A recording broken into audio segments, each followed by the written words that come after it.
Amici sportivi prontissimi per un nuovo match?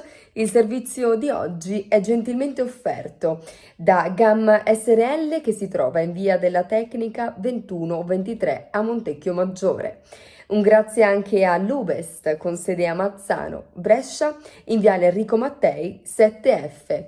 E un grazie anche a Fontana Sport, negozio a Caldogno, Vicenza, in via Pasubio 144. Andiamo a vedere insieme le immagini del match. Al comunale Gino Cosaro di Montecchio Maggiore per la nona giornata di andata del campionato Serie D Girone C si affrontano il Montecchio Maggiore in divisa rossa, 6 punti in classifica, e i bergamaschi del Villa Valle in divisa blu navi con 14 punti in classifica. Giornata soleggiata e terreno di gioco in buone condizioni. Partita importante per il Montecchio Maggiore che deve cercare di portare a casa punti per tirarsi fuori dalle secche dei play-out, dall'altra parte il Villavalle con ambizioni di alta classifica. Al sesto minuto, primo squillo per il Villavalle sulla fascia sinistra, il giocatore, l'attaccante entra in area di rigore, ma Matteo Segantini riesce a smanacciare e mettere fuori.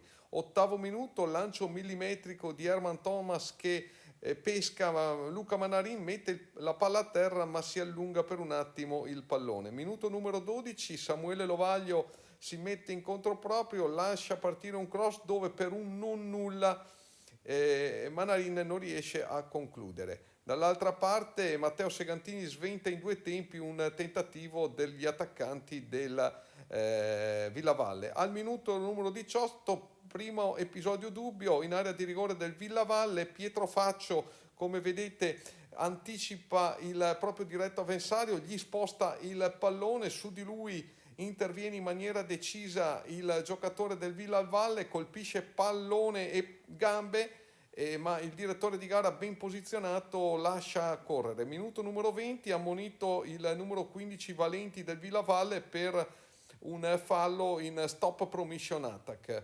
Al minuto numero 29, colpo di testa di Zanella col pallone che esce fuori. Al minuto 36, altro fallo sempre dello stesso Valenti che rischia grosso in quanto, essendo già stato ammonito, trattiene per la maglia e mette a terra Thomas Herman, ma il direttore di gara dice che è sufficiente il calcio di punizione. Minuto numero 41, altra azione pericolosa per il Montecchio Maggiore con Lovaglio che lascia partire un tiro nulla di fatto. Il secondo tempo che si apre con l'episodio che sblocca la partita, minuto numero 48, azione prolungata del Montecchio Maggiore con Carlino che anticipa il diretto avversario, il direttore di gara dice tutto a posto, mentre dopo poco viene messo a terra calcio di rigore trasformato da Samuele Lovaglio che in maniera glaciale, fredda o freddi, scusate il gioco di parole, pallone alla sinistra, portiere sulla destra per il gol dell'1-0 per il Montecchio Maggiore che sblocca questa gara e quindi si porta in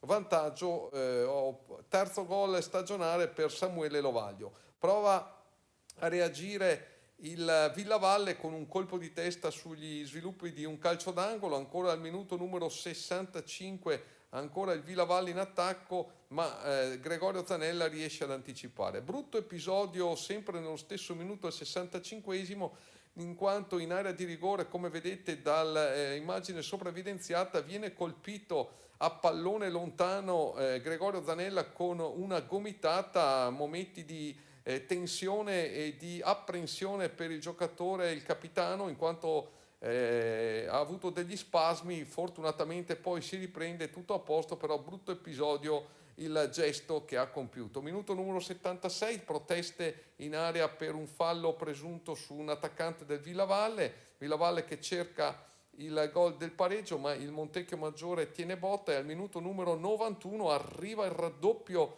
per il Montecchio Maggiore con Chinellato che dialoga con Manarin, mette palla in mezzo all'area di rigore, si libera del diretto avversario, lascia partire un fendente che anche in questo caso supera l'esperto difensore estremo portiere Daniel Offredi per il gol del 2-0, così da mettere in ghiaccio la partita e portarsi a casa questi importantissimi 3 punti per il Montecchio Maggiore meritati che fanno salire in classifica a 9 punti la formazione allenata da mister Fabio Moro, che ricordiamo domenica prossima mercoledì prossimo, anzi sarà impegnato nel turno infrasettimanale contro il Campo d'Arsego.